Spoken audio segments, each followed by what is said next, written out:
은혜와 사랑이 충만하신 거룩하신 우리 아버지 하나님 감사합니다. 하나님의 귀하신 사랑과 은혜와 능력으로 저희들 구원해 주시고 또 지금 이 시간까지 주님의 거룩하신 몸된 교회 안에서 우리의 남은 생에 살아가도록 도와주시는 모든 진심으로 감사를 드립니다.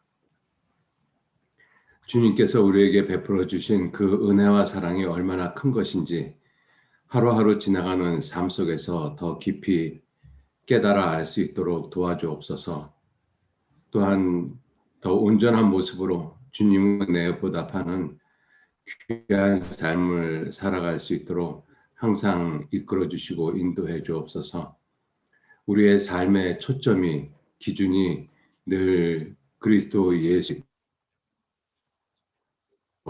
항상 도와주시고 세상 헛된 것과 의미 없는 것들을 기준으로 하도록 주님과는 이 세상에서 구원과 빛의 역할을 할 수 있도록 도와주시고 상황이나 환경이 어떻게 변해도 온전히 주님만을 의지하는 그 귀한 믿음, 깨끗한 믿음 변하지 아니하도록 항상 지켜주시고 인도해 주옵소서. 또 우리가 주님 오실 때까지 오심을 끝까지 기다리는 그 귀한 마음 잃어버리지 아니하도록 도와주시고 기다림에 지쳐서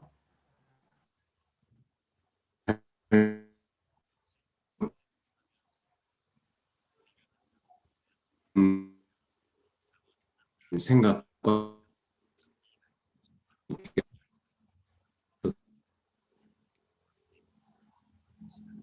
또한 지켜주시고 인도해 주시기를 진정 의지하고 부탁드립니다. 마지막 외롭게 할스러운 모습으로 세상은 변해져 가고 있습니다. 이러한 세상에서 구원받은 그리스도인들은 환난과 핍박이 또 많은 사람의 조롱과 멸시가 기다리고 있습니다. 그러나 어떠한 경우에든지 주님만을 끝까지 의지하고 바라보고 옳고 바른 믿음 잃어버리지 아니하도록 주님께서 우리 모두 지켜주시고 또 우리가 맡은 바 일에 최선을 다하고 끝까지 충성을 다할 수 있도록 우리 한 사람 한 사람 기억하시고 지켜주옵소서. 또 우리 미디어 선교부를 이끌어 가시는 우리 임원들 계십니다. 한 사람 한 사람 기억하시고 더욱 귀한 능력과 은혜와 사랑으로 함께 해주셔서 주님을 섬기고 또 맡겨진 형제 자매님들을 보살피고 섬기는 그 모든 일에 부족하지 않도록 많은 능력과 은혜와 사랑으로 함께 하시고 인도해 주옵소서. 이 시간도 온전히 주 성령님께만 의지하고 부탁합니다. 마치는 시간까지 함께 하시고 도와주옵소서.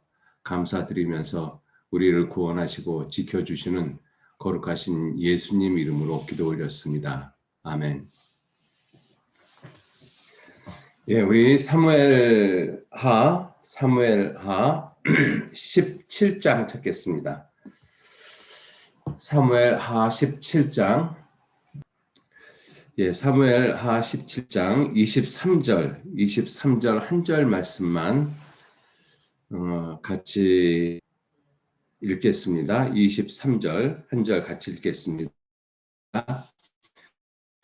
아히도벨이 자기 모략이 시행되지 못함을 보고 나귀의 안장을 지우고 떠나 고향으로 돌아가서 자기 집에 이르러 집을 정리하고 스스로 몸에 죽음에 그 아비 묘에 장사되니라. 예, 오늘은 이 아히도벨의 모습을 생각을 해보면서요. 정말 참된 지혜가 무엇일까 하는 것을 같이 생각을 해보셨으면 좋겠습니다. 우리가 이 인류의 모든 역사를 보면 전쟁의 연속이죠. 지금 우리나라 같은 경우 우리나라가 시작된 이래 외세의 침입이 무려 700번 이상 있었다라고 역사가들은 이야기를 하고 있지 않습니까? 근데 1953년 7월에 6.25 전쟁이 휴전이 된 이후에 지금까지 우리나라는 큰 전쟁이 없는 모습으로 어떤 의미에서는 나라가 성장하고 또 전쟁이 없는 편안한 시대를 누리고 있습니다. 인류의 역사가 그렇게 전쟁의 연속이었고 전쟁이 되어질 때마다 이 책략가, 책사들이 있었습니다. 그래서 삼국지에도 보면 이 제갈량 같은 그 놀라운 책사들이 있지 않습니까? 근데 성경에도 보면 다른 시대도 마찬가지로 이 사사들이 어떤 의미에서는 책략가들이죠. 근데 그 사람들은 하나님께 받아서 하나님의 지혜로 하나님의 말씀을 따라서 전쟁도 하고 했던 사람들이기 때문에 이 근데 이 다윗 시대 때도 전쟁을 굉장히 많이 했지 않습니까? 근데 그 전쟁 때 다윗의 책사들이 있었어요. 그 다윗의 책사들 중에 아히도벨이 있었고 후세라는 사람이 있었습니다. 이러한 사람들이 대단한 책략가들이거든요. 이 아히도벨에 대해서 우리가 오늘 좀 생각을 해보면 사무엘하 15장 한번 보시죠. 사무엘하 15장. 이 압살롬의 반역이 시작되는 그 내용입니다. 1절 말씀에서부터 제가 읽으면요. 이후에 압살롬이 자기를 위하여 병거와 말들을 준비하고 전배 50명을 세우니라. 자, 그리고 쭉 이렇게 말씀이 있다가 12절 제사 드릴 때 11절에서부터 읽으면 이해가 쉽겠네요. 그때 이제 압살롬이 지금 그 반역을 갖다 계획하고 있는 그때잖아요.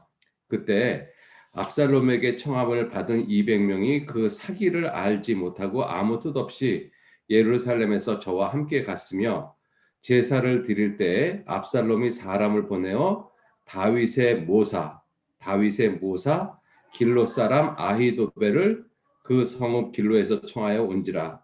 반역하는 일이 커가매 압살롬에게로 돌아오는 백성이 많아지니라. 그래서 11절에 보면 압살롬에 의해서 제사를 드리자라고 했었을 때 청함을 받은 200명이 압살롬이 무슨 의도로 청함을 했는지는 알지 못하고 그냥 아무 생각 없이 간 사람도 있지만, 그러한 제사를 드릴 때 압살롬이 사람을 보내서 아버지의 책사 아히도벨을 청했어요. 그럼 이 아히도벨은 압살롬의 그 모략을 몰랐을까요? 알았을까요? 저는 알았을 거라고 생각합니다. 책사가 그걸 모를 정도가 아니죠. 그런데 압살롬이 자기를 불렀을 때 이 아히도벨이 다윗의 편에 그대로 유지하고 남아 있었던 것이 아니라 압살롬에게로 갔어요. 그래서 성경은 어떻게 표현하고 있는가 하면 이제 30절 보시면 30절 압살롬이 이제 반역을 해서 다윗이 쫓겨갑니다. 30절 다윗이 감람산 길로 올라갈 때 머리를 가리우고 맨발로 울며 행하고 저와 함께 가는 백성들도 각각 그 머리를 가리우고 울며 올라가니라. 혹이 다윗에게 고하되 압살롬과 함께 모반한 자들 가운데 아히도벨이 있나이다 하니 다윗이 가로되 여호와여 원컨대 아히도벨의 모략을 어리석게 하옵소서 하니라. 이 다윗이 아히도벨의 모략이 얼마만큼 대단한 것을 익히 잘 알고 있는 것이거든요. 그런데 그러한 아히도벨이 자기를 반역한 압살롬 편에 서 있다라는 것을 알게 되었어요. 그것도 언제? 다윗이 맨발로 기드론 시내를 건너갈 때입니다. 울며 행하고 저와 함께 가는 백성들도 각각 그 머리를 가리우고 울며 올라갈 때 아히도벨이 저와 함께 있다라는 소식을 들었어요. 다윗의 마음이 얼마나 무너졌을까요? 그죠? 자, 그래서 이 다윗이 하나님께 기도하기를 하나님 원컨대 아히도벨의 모략을 어리석게 하옵소서. 아히도벨의 모략이 정말 뛰어나거든요. 그러니까 그 모략을 어리석게 해달라는 기도를 하고 있는 것이죠. 그리고 32절에 다윗이 하나님을 경배하는 마루턱에 이를 때, 하나님을 경배하는 마루턱에 이를 때, 그때 무슨 일이 일어났는가 하면 아렉 사람 후세가 옷을 찢고 흙을 머리에 무릅쓰고 다윗을 맞으러 온지라. 이 아히도벨보다는 못하지만 후세도 대단한 모략가거든요. 그 후세가 이 다윗을 맞으러 하나님을 경배하는 마루턱에 이를 때 나왔다라는 것입니다. 하나님이 어떤 의미에서 이 다윗의 기도를 이때 이제 들어주신 것이죠. 후세마저 만약에 아히도벨이 그 압살롬 편에 섰다라면 아마 다윗은 굉장히 공고하고 힘들고 어려운 그러한 지경이었을 텐데 후세가 다행히 나왔어요. 그래서 다윗이 이제 후세에게 이렇게 해서 이 모든 계략을 세우라고 이야기를 하죠. 그래서 이 다윗의 친구 37절에 보면 다윗의 친구 후세가 곧 성으로 들어가고 압살롬도 예루살렘으로 들어갔더라. 그래서 압살롬 편에 이제 아히도벨, 후세 이 대단한 모략가들이 다 있었습니다. 그런데 후세는 계획을 가지고 들어간 것이죠. 자, 그리고 나서 16장 15절 말씀에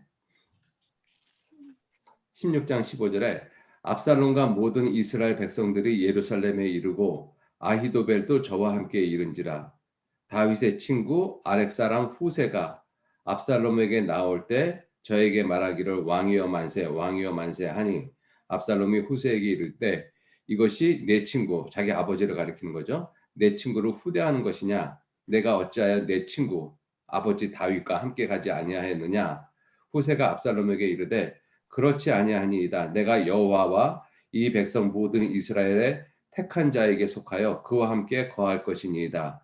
또 내가 이제 누구를 섬기리이까 그 아들이 아니니이까 내가 전에 왕의 아버지를 섬긴 것 같이 왕을 섬기리이다. 이 후세가 요 잠깐 하는 이 말에 굉장한 전략이 숨어져 있다라는 것을 알 수가 있죠. 아직 왕이 사실은 왕이 압살롬이 아직 왕이 아니잖아요. 그런데 19절에 말하는 것이 내가 전에 왕의 아버지를 섬긴 것 같이 이제 왕을 섬기리이다. 압살롬을 갖다가 당장의 왕으로 만들어 버렸잖아요. 그죠? 자, 그래서 이제 이러한 이야기를 듣고 압살롬이 후세가 아니라 아히도벨이 워낙 뛰어난 지략가니까 너는 어떻게 우리가 이제 다윗에게 행할 것인지 그 모략을 우리에게 가르치라. 그래서 아히도벨이 압살롬에게 이 아버지의 궁녀들로 더불어 이 동침을 하라고 이야기를 하고 그리고 17장에 보면 17장 1절에 이 16장 23절에 그때 아히도벨의 베푸는 모략은 하나님께 물어받은 말씀과 일반이라 저의 모든 모략은 다윗에게나 압살롬에게나 이와 같더라. 이 성경은 아히도벨의 모략을 어떻게 표현했는가 하면 아히도벨이 자기 지략을 가지고 이 베푼 그 전략이 하나님께 물어받은 말씀과 일반이라고 말씀하고 있거든요. 사실 가장 지략가 지혜자는 하나님이잖아요. 그래서 하나님께서 놀라운 지략을 주십니다. 전쟁을 할 때마다. 그죠? 그런데 그 아히도벨은 하나님께 기도하고 하나님께 물어서 얻은 것이 아니라 자기 생각을 가지고 이 지략을 얻은 것인데 그것을 성경은 무엇이라고 말씀하셨는가 하면 아히도벨의 베푸는 모략은 하나님께 물어받은 말씀과 일반이라 정말 놀라운 지략가라는 것이죠. 그죠? 그래서 이제 아히도벨이 17장 1절 말씀에 압살롬에게 이르되 이제 나로 하여금 사람 1만 2천을 택하게 하소서. 오늘 밤에 내가 일어나 다윗을 따라 저가 공고하고 약할 때에 엄습하여 저를 무섭게 한즉 저와 함께 있는 모든 백성이 도망하리니 내가 다윗 왕만 쳐 죽이고 모든 백성으로 왕께 돌아오게 하리니 무리에 돌아오기는 왕의 찾는 이 사람에게 달렸습니다. 그리하면 모든 백성이 편안하리이다. 우리가 생각을 해보면 이때 아히도벨의 모략대로 이렇게 했으면 진짜 다윗 주변에 있는 사람은 다 도망갔어요. 다윗은 얼마든지 죽을 수 있었습니다. 그죠? 그래서 4절에 압살롬과 이스라엘 장로들이 다 그 말을 옳게 여겼다. 이게 정말 놀라운 지략이었었거든요. 자, 그런데 압살롬이 야, 후세도 이제 우리 편에 들어왔지 않느냐. 그러면 후세도 똑같은 생각을 하는지 어떤지 한번 그 말을 들어보자. 그런데 이때 후세가 아히도벨의 모략을 패하는 전략을 딱 세워놓습니다. 그런데 그 말이 압살롬과 모든 이 반역한 사람들의 마음에 딱 들었던 거예요. 아히도벨의 전략보다는 후세의 전략이 딱 마음에 들었던 것입니다. 하나님이 그렇게 하신 것이죠. 그래서 7절 후세가 압살롬에게 이르되 이때는 아히도벨의 베푼 모략이 선치 아니이다. 이 후세의 말도 참 놀랍죠. 아히도벨의 전략이 참 좋기는 좋은데 그런데 지금으로서는 시기가 적절하지 않습니다. 아히도벨의 모략이 틀렸습니다. 이렇게 이야기를 하면 많은 반감이 생길 수 있는데 그 모략은 정말 좋습니다. 그런데 시기적으로는 지금 그 모략은 옳지 않은 것 같습니다. 그러면서 이제 쭉 이야기를 하고 있죠. 그래서 다윗이 얼마만큼 병법에 능한 사람인지 이런 것을 쭉 이야기를 하면서 지금 아히도벨에 베푼 그러한 모략은 절대로 옳지 않습니다. 지금 다윗과 다윗에 함께 있는 사람들을 건드리면 그들은 마치 새끼 빼앗긴 암곰처럼 달려들 텐데 결코 지금은 다윗을 이길 수가 없습니다. 그러니까 그 말을 들으니까 압살롬 아들이 아버지가 어떠한 분인지 알잖아요. 그렇겠다라는 생각이 순간 든 거예요. 그 마음을 누가 주셨는가 하면 하나님이 주신 것이죠. 그래서 이 11절 나의 모략 후세의 모략은 이러하니다. 온 이스라엘을 단에서부터 브에셀까지 바닷가에 많은 모래같이 왕께로 모으고 친히 왕의 전장에 나가고 우리가 그 만날 만한 다윗을 만날 만한 곳에서 저를 엄습하기를 이슬이 땅에 내린 같이 저희 위에 덮여 저와 함께 있는 모든 사람을 하나도 남겨두지 아니할 것이요. 또 만일 저가 어느 성에 들어가면 온 이스라엘이 줄을 가져다가 그 성을 강으로 끌어들여서 그곳에 한 작은 돌도 보이지 않게 할 것이니이다. 이 내용을 가만히 보면은요, 이 압살롬의 교만한 마음을 기가 막히게 부추긴 거예요. 많은 사람 보는 앞에서 당신이 친히 그 모든 이 적을 갖다가 섬멸을 시키면 그 당신을 지켜보고 있는 많은 사람들이 당신에게 마음이 순간 다 갈 것 아니겠습니까? 그러니까 교만한 사람의 마음을 기가 막히게 부추긴 것이죠. 그랬더니 14절 압살롬과 온 이스라엘 사람들이 이르되 아렉 사람 후세의 모략은 아히도벨의 모략보다 낫다 하니 이는 여호와께서 압살롬에게 화를 내리려 하사 아히도벨의 좋은 모략을 파하기로 작정하셨습니다. 그러니까 하나님께서도 무엇을 말씀하셨는가 하면 이때의 모략이 아히도벨의 모략이 훨씬 낫다라는 것입니다. 그죠? 그런데 그것을 파하기로 작정하셨다. 그러니까 우리가 여기까지만 생각을 해보면 이 아히도벨이라는 사람의 지략이 정말로 대단한 거예요. 성경도 지금 아히도벨의 모략을 칭찬하고 있지 않습니까? 그런데 그렇게 이 뛰어난 지략가고 전술가고 앞을 내다볼 수 있는 그러한 능력을 가지고 있는 이 아히도벨이 결국은 자기 모략이 이 시행되지 못할 것을 알고 23절 사무엘하 17장 23절 아히도벨이 자기 모략이 시행되지 못함을 보고 나귀의 안장을 지우고 압살롬을 떠난 거죠. 고향으로 돌아가서 자기 집에 이르러 정리하고 스스로 목매어 죽음에 그 아비므에 장사되니라. 이 아히도벨이 이제 그렇게 후세의 모략대로 시행이 됐으면 이제 압살롬은 패하고 그리고 자기도 분명히 죽을 수밖에 없다라는 것을 아주 정확하게 들여다보고 있는 거예요. 그렇게 될까 안 될까 이것이 아니라 반드시 그렇게 된다라는 것을 딱 들여다보고 있는 거잖아요. 그러니까 스스로 뭘 결정을 해요? 자기가 더 이상 살 수 없다라는 것을 미리 안 거예요. 그래서 자기의 죽음을 자기가 앞당겨 버린 거잖아요. 그래서 이 뛰어난 전략가가 결국은 자기 지혜로 결국은 스스로 망한 길을 택했다라는 것입니다. 굉장한 지략가잖아요. 근데 그 놀라운 지략이 스스로 자기의 목숨을 끊게 만드는 길을 가게 만들었어요. 이게 그러면은 과연 정말 지혜겠느냐 하는 거예요. 이게. 그죠? 물론 하나님이 패하게 하셨지만 우리가 인간적인 지혜적인 관점에서 생각을 해볼 때 아히도벨이 정말 놀라운 지략을 갖고 있는 사람인데 그 놀라운 지혜가 결국은 자기 스스로 목매어 죽을 수밖에 없는 그 길을 가게끔 만들었다라는 것이잖아요. 그러니까 결국은 아이도벨의 지략은 지혜나 지략이 아니라 어리석은 길을 갈 수밖에 없는 어리석은 사람의 행동과 같다라는 것이죠. 그럼 왜 이 놀라운 지혜를 갖고 있는 이 사람이 왜 이렇게 어리석은 행동을 가질 수밖에 없는 결과를 가질 수밖에 없는 그 길을 걸어갔느냐? 선택이 잘못됐다는 것입니다. 원래 이 아이도벨은 누구에게 있었어요? 다윗의 모사라고 되어 있잖아요. 다윗의 모사. 이 사람이 끝까지 다윗 편에 섰다라면 스스로 목숨을 끊는 일은 없었을 거예요. 틀림없이. 그런데 그 순간에 다윗의 편에 섰던 그 아이도벨이 순간의 선택을 잘못했어요. 압살롬에게로 선택을 한 거예요. 그 뛰어난 지혜를 갖고 있는 사람이 왜 압살롬이 반역을 했을 때 압살롬이 왕이 될 것이라고 생각하고 그 편에 섰을까?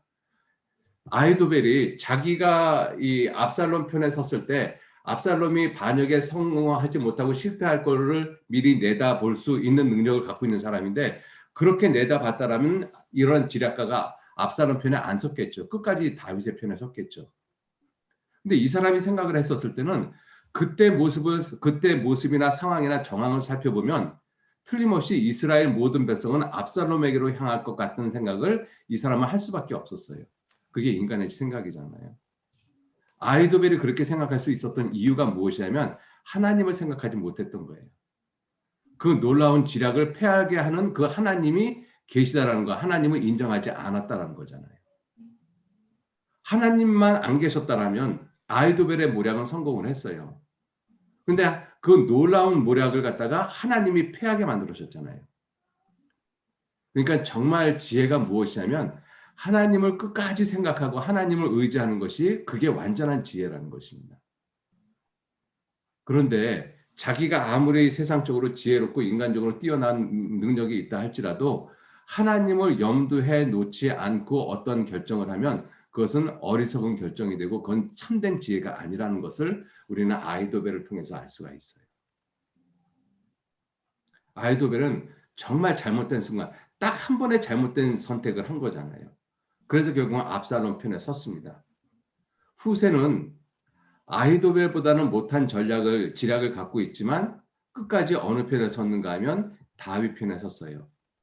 그럼 왜 후세는 끝까지 다윗 편에 섰느냐? 하나님이 다윗을 버리지 않을 것을 후세는 알았던 것입니다. 그게 지혜거든요. 그게 지혜입니다.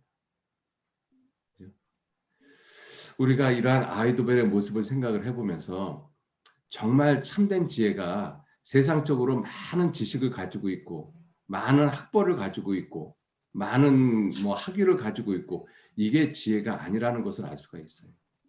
그 많은 지혜가 결국은 스스로 목숨을 끊게 만들어 버렸잖아요. 왜? 그 많은 지혜가 하나님을 인정하지 않는 거예요. 세상에서 지혜 있는 사람들, 물론 제가 그런 지식 있는 사람을 많이 만나보지는 못했지만 몇몇 사람들을 이렇게 만나보고 상담을 해보면 정말 세상적으로 학식이 있고 학벌이 있고 이 학위가 많은 사람들이 하나님을 인정하기가 참 힘들어요. 자기 생각으로 하나님을 이해하려고 하거든요.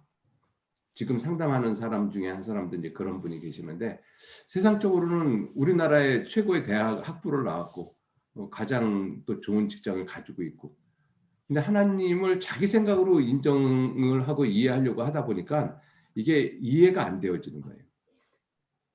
성경에 대해 어저께도 그런 분을 만났는데 그분이 그런 얘기를 하더라고요. 왜 구약 성경을 읽어보면 하나님이 어린아이까지 진멸하라고 하느냐. 그런 질문. 물론 많이 하는 질문들이지만 그거를 자기 생각으로 이해하려고 하거든요. 단지 세상만 생각을 해보면 이 세상이 전부라고 생각을 해보면 그렇게 어린아이까지 죽이라고 하는 하나님이 정말 불의한 모습이죠. 근데 이 세상은 잠깐 있다가 없어지는 세상이고 이 세상이 진짜 현실이 아니고 이 세상은 잠깐 자는 것 같은 꿈과 같은 시간이잖아요. 이 시간이 지나고 나면 정말 완전하고 영원한 시간이 도래합니다. 그 영원한 세계를 바라보면 그 어린아이들을 진멸하라고 하는 하나님의 말씀이 그 어린아이들에게는 은혜고 사랑이라는 것을 알 수가 있어요. 근데 영원한 세계를 인정하지 않는 사람들에게는 그게 궤변같이 들리죠. 그런 말들이. 그래서 정말 참된 지혜가 끝까지 하나님을 의지하고 끝까지 하나님을 붙잡는 것입니다. 모든 순간에 하나님을 인정을 하는 것이고. 그런데 그렇게 인정을 하다가 순간 자기 생각으로 하나님을 기준으로 삼지 않고 자기 생각을 기준으로 삼으면 아이도벨처럼 잘못된 선택을 해요. 순간. 그 잘못된 선택이 결국은 자기가 갖고 있는 많은 지혜를 패하게 만들고 결국은 스스로 목숨을 끊게 만들잖아요. 전도서 이 사무엘상 잡아 놓으시고요. 전도서 10장 한번 보시죠.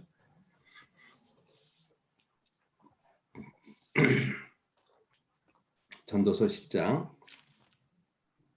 1절 말씀. 죽은 파리가 향기름으로 악취가 나게 하는 것 같이 적은 우매가 지혜와 존귀로 패하게 하느니라. 적은 우매가. 정말 이렇게 보면 정말 아무것도 아닌데 별것 아닌데 그거 하나 욕심 부리다가 결국은 망하는 경우가 종종 있습니다. 이게 적당한 예화가 될지는 어떨지는 모르겠습니다만 정말 예전에 그랬다라고 하잖아요. 차를 운전하다가 가다가 차 안에 파리가 들어왔는데 그 파리 하나 잡으려고 하다가 결국은 사고를 냈어요. 그 파리 하나 잡으려고 하다가. 그럴 수 있죠. 얼마든지. 그죠? 내가 운전하고 있는데 파리가 자꾸 왔다 갔다 하니까 그 파리 잡으려고 하다가 순간 사고를 내버린 거예요. 그러한 모습처럼 그 사람이 많은 지혜와 능력을 가지고 있다 할지라도 순간 잘못된 선택, 하나님을 의지하지 않는 모습, 끝까지 기다리지 않는 모습, 그 모습이 결국은 자기가 갖고 있는 많은 지혜를 패하게 만든다는 것입니다. 아이도벨에서 우리가 또 하나 좀 생각하면서 교훈을 받을 수 있는 것이 무엇이냐면 만약에 이건 가정을 하는 것입니다. 전쟁이 끝났어요. 압살롬이 죽었습니다. 그리고 아이도벨은 지금 고향으로 내려가서 죽진 않았어요. 자살하진 않았어요. 그리고 왕 다윗이 황궁을 했어요.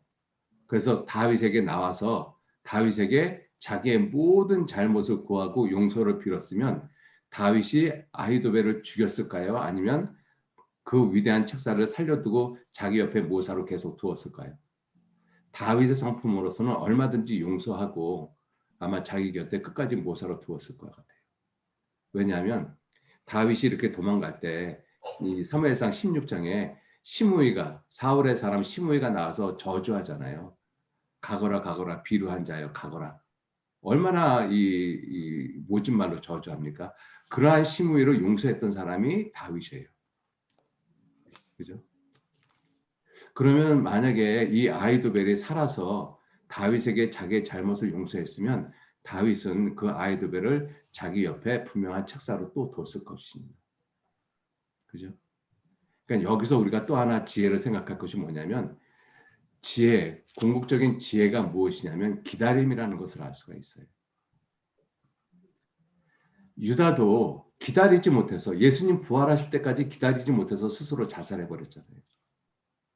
아히도벨도 끝까지 기다렸다라면 다윗이 돌아왔을 때 자기의 잘못을 고하고 그러한 모든 그 순간까지 기다렸다라면 이 아히도벨은 자기의 지혜로 스스로 목숨을 끊는 그 어리석은 모습은 없었을 것입니다. 그러니까 우리가 여기서 정말 참된 지혜가 무엇이냐? 참된 지혜가 결국은 두 가지로 압축이 돼요. 어떠한 상황이든 끝까지 하나님을 기준으로 삼는 것. 하나님의 말씀을 기준으로 삼는 것. 그게 후세의 모습이잖아요. 또 하나는 끝까지 기다리는 거예요.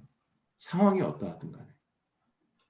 그런데 우리는 상황 때문에 끝까지 기다리지 못합니다. 대표적인 것이 사울 왕의 모습이지 않습니까? 히스기야 왕도 그랬고. 그런데 끝까지 기다리는 사람들이 있어요. 요셉 같은 사람들. 대표적으로 다니엘이 그렇잖아요. 끝까지 기다리잖아요. 다니엘의 세 친구는 결국은 죽는 길을 택하지 않습니까? 그죠? 그게 지혜라는 것이에요. 그게. 그러니까 다니엘도 그렇고 다니엘의 세 친구도 그렇고 바벨론도에서 놀라운 치리자로 삼잖아요. 하나님이. 자기 지혜로 그 위치에 올라갈 수 있겠습니까? 요셉이 13년 동안 애굽에 가서 공부해가지고 나름대로 이 자기 노력으로 해가지고 13년 만에 총리가 될 수 있나요? 불가능하잖아요.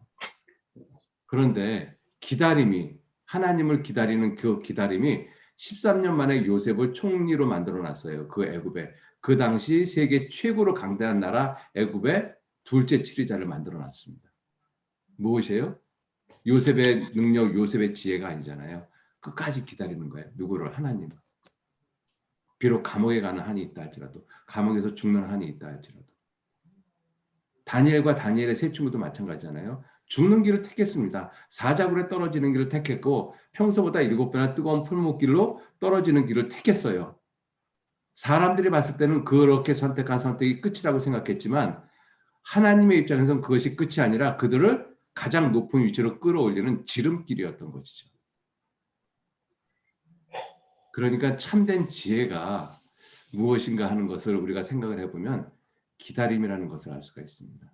아무리 똑똑한 사람이고 놀라운 지략을 갖고 있는 사람이라 할지라도 기다리지 못하면 결국 스스로 목숨을 끊을 수밖에 없어요. 이 아이도벨 같은 사람이 얼마나 대단한 사람이에요. 자기 모략이 시행되지 못한 것을 뻔히 알고 그리고 그 이후에 자기가 어떠한 결과를 맞을지 정확하게 알죠. 그것이 정확하지 않았다면 100% 정확하지 않았다면 어떻게 스스로 자기 목숨을 끊겠습니까? 그러한 놀라운 지략을 갖고 있는 사람이 결국은 스스로 목숨을 끊는 어리석은 길을 택했어요. 왜? 기다리지 않았어요. 그래서 우리가 이러한 모습을 보면서 교훈을 받을 것이 있는데 고린도전서 13장에 예수님이 사랑에 대해서 말씀을 하시잖아요. 사랑은 오래 참고 그리고 모든 것을 견디느니라. 하나님이 놀라운 지략하시잖아요. 지혜 그 자체이시잖아요. 완전한 지혜. 그분이 누구셔요? 예수님이십니다. 그 예수님은 끝까지 기다리시는 분이셔요. 지금 우리들도 그렇게 끝까지 기다리고 있잖아요. 저도 생각을 해보면 주님 앞에 생각을 해보면 나 같아도 나 같은 사람 포기하겠다는 생각이 들 때가 종종 있습니다. 왜 그렇게 안 변할까? 왜 그렇게 어리석은 행동을 할까? 그런데 주님은 그러한 나를 끝까지 기다리잖아요. 나도 나를 포기하고 싶을 때가 있는데 주님은 나를 끝까지 기다리십니다. 천년이 하루같이 하루가 천년같이. 왜? 완전한 지혜이시기 때문에 그래요.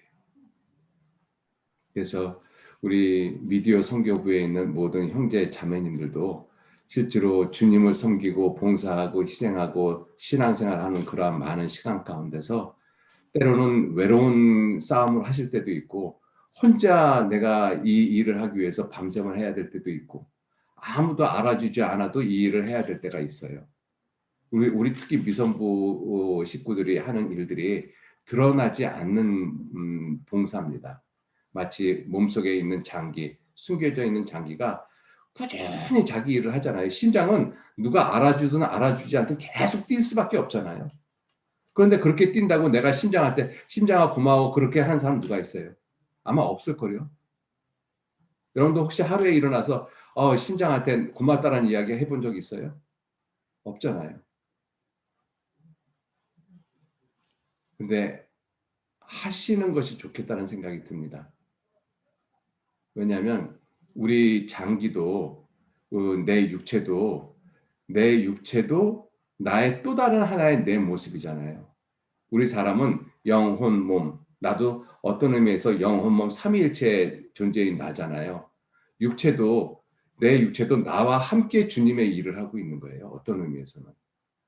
나와 함께 주님의 일을 하고 있는 내 육체에게 고마움을 표시하는 것도 당연하다고 생각합니다. 이게 내게 아니잖아요, 사실은. 주님이 내게 맡겨주신 것이지. 그죠?